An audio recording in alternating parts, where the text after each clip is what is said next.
Hi there, Sandra here. I'm making this video today because I get asked myself and I see lots of people asking, what's the best art app for me to get? Well, that will depend very much on what you want to use it for. So today I'm going to give you just a little guide, not showing you how to use them, but a little guide on 3 different apps and what you might find them good for. So the first one is the most well-known app of all probably, which is Procreate.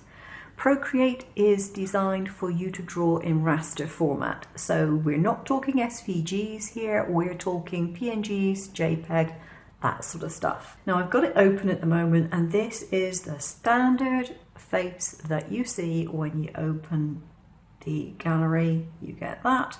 And then when you open your project, it goes to that, okay? So we have the gallery, we have a toolbox with actions here where you can add things, alter your canvas or check details of the canvas. You can share from here. You can make videos of your drawing here. You can set your preferences and there's a help button. And you can see the formats here. We have PSD, PDF, JPEG, PNG and TIFF. So we're not doing vectors, okay? You cannot draw in vector format. And then you can choose to share individual layers or you can share the entire image. And you can choose different formats here if you want to do some animation, which I'm not really into, but if you are, there's some basic things there. And then we have adjustments, so you can change the color balance, curves, gradients. You have effects such as Gaussian, blur, motion blur, noise, sharpening, and liquefying, cloning, all that sort of stuff. And you have selection tools in different formats here. And then you have your normal pickup arrow where you move things around. And here you have brushes, a smudge tool, eraser tools, and your layers, which are really probably the most important part. Layers are extremely important if you are doing any kind of artwork where you might want to alter anything, where you might want to maybe mask one particular bit or whatever. Layers are really the bread and butter of designing on something like an iPad. We have a color swatch, which you can choose different ways of getting your colors, like so. You can add new palettes, you can take colors from pictures, etc. And then we can tap that off. Here you have your size of your stroke. And here you have the opacity, so it's fully opaque or not very opaque, depending on how you've got it. And if I use this stroke at the full size, you can see I've got a fancy type stroke here, which has got little holly berries in it. You can create your own brushes. It comes with a whole range of them, but you can make your own brush folders, your own individual brushes. You can make brushes out of 2 different brushes. You can make colored brushes, okay? It's a very, very good app for making all sorts of artwork, but it is pixel related, it is not SVG, and the only way you are going to easily trace this is if you keep it on a transparent background. You can have a background color which you can change, so I could change that, for example, to this color, but I can also take the color out of it completely and have a transparent background. Now that means if you want to create PNGs for cutting out whatever, it's really easy for your cutter software to trace the design and then give you your cut lines. So that is a really good format if you are doing art for that purpose. So that's number 1, that is Procreate. The next app that I'm looking at is Affinity Designer. This is Affinity Designer 2. And again, I've had Affinity Designer for quite some time. I don't use it a vast amount. I tend to use my my laptop for designing vectors. But it does have some interesting features, and if you want to actually learn it, it's a very good program to learn, and it isn't overly expensive. So it has a lot of different features. Now, one of the strange things about Affinity Designer is that it is both a pixel app and a vector app. So pixels as in like photographs and pictures, general artwork, and then vector as in files that you can scale up or down without any loss, and you can use to send as SVG format to cutting machines and lasers and all that sort of stuff. So a really useful program to be able to get the hang of. But it is, because of that, fairly complicated and involved to learn. And it's up to you whether you want to put in the time to learn it. Because if you don't, you'll forget it.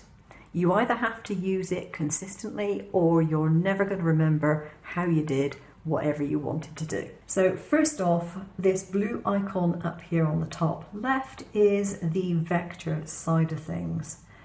So you tap that and you have Designer, the blue one, which is vector, you have pixel, and you have export. These are called personas, but basically they are functions. The vector function, the pixel function, and then an export function. Now that export function can be accessed from other places while you're in process, but that's where you can go to do your export. So when it comes to the vector side of things, it's actually quite useful, and it's got a couple of functions on here which are particularly useful to people who want to cut things out and engrave things and so on and so forth. So a whole raft of tools, from shapes and things to alter them. You have effects and importing of pictures and color effects and various things on this right hand side. And then you have some context tools up on the top. One of the features that it has, which is very handy, is to actually close a path automatically. So if I come up to the pencil here, for example, let's put a colour on here such as bright red, like that. That is an open path. You can tell it's a vector because of these nodes, and if you tap on the node tool, you can then alter the shape however it is that you want to alter it. That is the beauty of vector design. But if I want to do a shape and I want it to close because I want it to cut out, for example, if I zoom in here so you can really see, I am going to put my width up a little bit, right? So if I draw something here and I get to there, manually I could close that and it looks like it's closed, but there's a little tool up here. If you tap on it, it says auto close. Here we are. You get close and you get the double wobble. Hopefully I'll be able to zoom in when I edit and you'll be able to see that. When you get the double bubble, that says you're close enough to let go and it will close it up. One clever feature which I like in the vector side of this is the ability to change where the vector line is actually going. You can see at the moment the vector line, particularly if I zoom in, is going right through the middle of the drawn line. If I come up to the stroke here, this one here, I always go down for that for some strange reason, I can alter that. This is in the middle.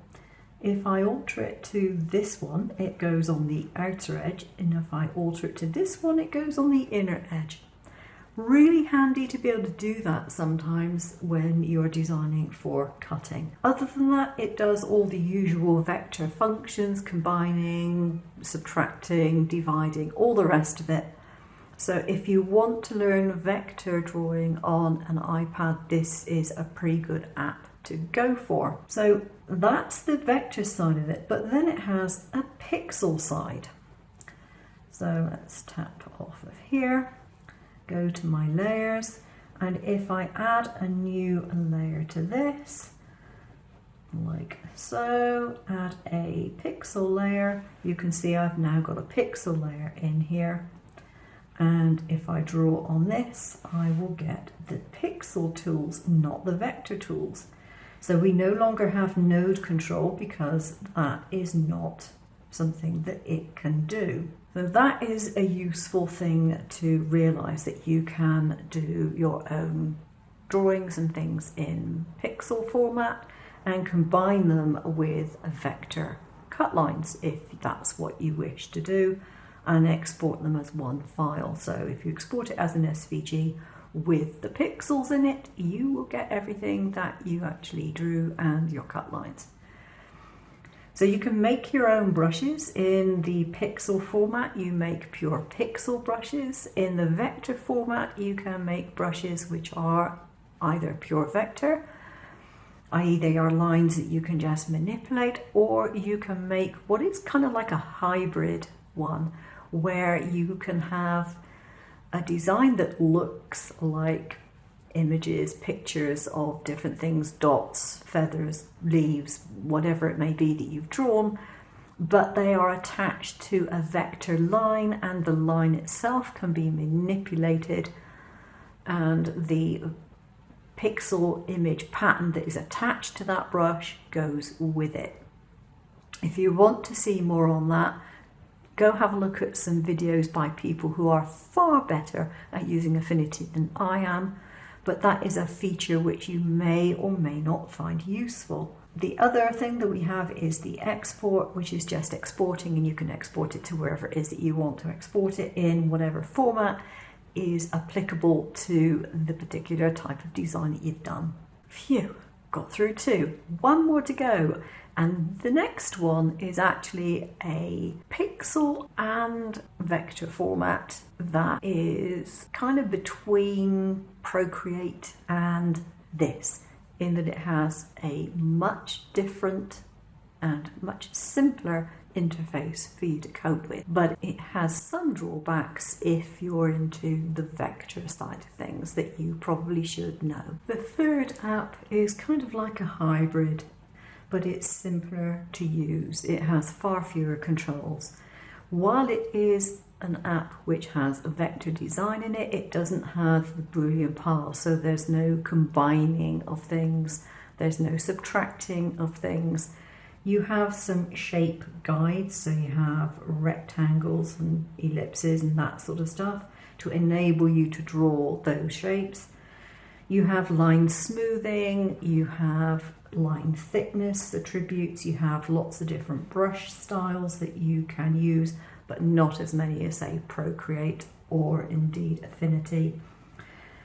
You have layers, you can have sorting of layers manually or automatically, and you have color palettes. You can actually do the Copic color palettes if you like, and you have lots of different things that you can do with this, which are a combination of SVG and pixels. You also have the ability on this, if you're doing pure SVGs, you can actually do an Affinity canvas, so it doesn't have an edge to it. You can just keep moving it and drawing all over the place. Not very good if you're doing things with pixels like color fills and effects like that, because obviously those are just size dependent. And you have different options in the software purchase, so if you're interested in this particular one, go have a look at the website and see what you get included in which version. I've had this for a long time. I've got the Pro version, so I've got SVG export, which if you're using a cutting machine is something that you are going to want to have. There is a help page, so you can get help from there. And you have concepts for business. They are very responsive if you have questions or problems, or if you want to ask them about anything. So yeah, you can use that if you need to. You can zoom in and out as you normally do with every app on the iPad. You can do that. And you can set up in your setup settings for things like tool setup, the interface, whether you have the wheel or whether you have a color bar. You can set up whether you have things like touch input, like 2-finger touch, 3-finger touch, and what those things do. And so you've got a lot of things that you can do in that way. So if, for example, I touch on this wheel and I select brushes, we can see we have a few brush selections here. In the Pro version, you can certainly make your own brushes. I don't know if that follows for all versions. And then you've got other tools in here that you can adjust. So I could make my own brushes from patterns or pictures, things that I've drawn myself, whatever. And they've also got brushes that you can purchase if that's what you prefer to do. Then we've got the colours here, and you've got different palettes. You can add your own palettes, or you can go with whatever happens to be there at the time. So if I tap on this one here, this is a brush stroke. Select the colour, and I will just go for this colour here. You can see there is a number here, and if I tap on that you get a slider, and this is the width of the stroke, so I can adjust that. Then we have what I like to call the wobble factor, which we can adjust. So if you're doing hand drawing but your hand's not as steady as you might like, you might want to put it up to about 23%, something like that. And then when you draw a line, it won't look like a spider has crossed the page. If you put it up to 100%, whoops, wrong one, it will give you a straight line. No matter where it is that it's going, it will remain straight. Then you have the opacity here, so you can turn it down if you want to. You can also adjust the opacity in the layers, so you can do that. Every time you pick a different tool, it will give you a different layer if you set it up to automatic. Other than that, it will just allow you to move layers, add layers as you wish. So if I was going to switch this up to a really wide stroke, for example, and I go, sorry, got the line straightening on there, way too much. Okay, take that off. And if I come in here light and then go heavy, light, heavy, you can probably see that there is blurring on here because this is pixel, this is not vector. However, it has a vector line going through it. If I select, tap on the select and tap on the plus, this has selected this line, and it would have a vector line going through the middle of that. If I tap, say, the nudge tool, I can nudge things around because I'm basically altering where the nodes are going. I can nudge things around and change them in certain respects. But if you're trying to do combinations of shapes and join them in this, you can't do it. No Boolean paths, no combining, welding, subtraction, division, whatever in here. So those are the limitations, but on the plus side you have snap options, and one of the things you get is auto-complete. And with that turned on, if you draw a shape, whoops, I've not got a pen selected. If you draw a shape and you get close to the end, it will complete that shape. And then no matter how big you make it, that is completed. All right, it's a closed shape. They don't have a bucket fill in here. They do have a tool which allows you to draw with a fill, but it doesn't quite work the way I might like it to. So doing this, it follows the path, which is fine. But if I do that and then come back in and think, oh, I want another one here, it kind of, yeah, it doesn't quite do what I would expect. So you can make shapes and you can put it all together like so and get a fill, but it doesn't do it as if you were just drawing. You have to be careful not to get flat lines in there, you see, because if you cross over, it does that kind of thing. There are a couple of things which are quite nice to have, like airbrush. You've got airbrush painting. So if I select that, we get, oops, come on, off. We get airbrushing. just as you would in any other art app. You can have measurements switched on or off depending on your taste. Use infinity canvas in this, which means your canvas never runs out, but I wouldn't really recommend it unless you were doing pure SVG shapes, because everything which is pixelated and goes into a larger mode is obviously going to be affected. And you can change it to right or left-handed. If you happen to be left-handed, that's a really useful one, I guess. If I was tracing an image that I wanted to cut out, I might do it in here, because one of the other things that it does, I forgot to mention, if you have a drawing and you're tracing it, for example, and you do a line, and then you go off and you have a cup of coffee and you want to come back again, you can literally join it up. It'll be a continuous line. One of the drawbacks of this program is the number of nodes that it creates. Now, if I'm doing anything on here and I realise, heck, I've got a lot of nodes, I'll put it into shortcuts a lot on my desktop and I'll get rid of the excess nodes. If you're using Xtool Creative Space, you have to simplify the nodes on an individual object basis, which is a bit more of a pain.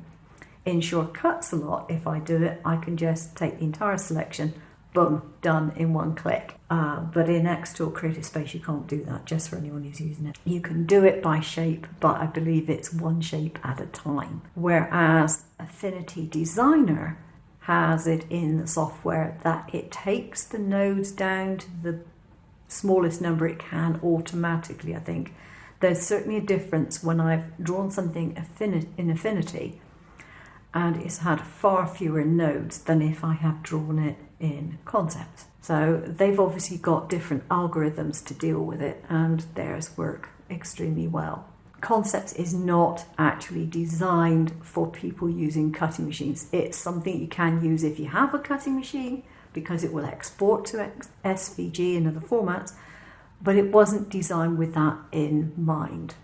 And I think Affinity have got it into their heads that, actually, people using cutting machines, maybe they don't want so many nodes, and they've cut it down really well. So there we go.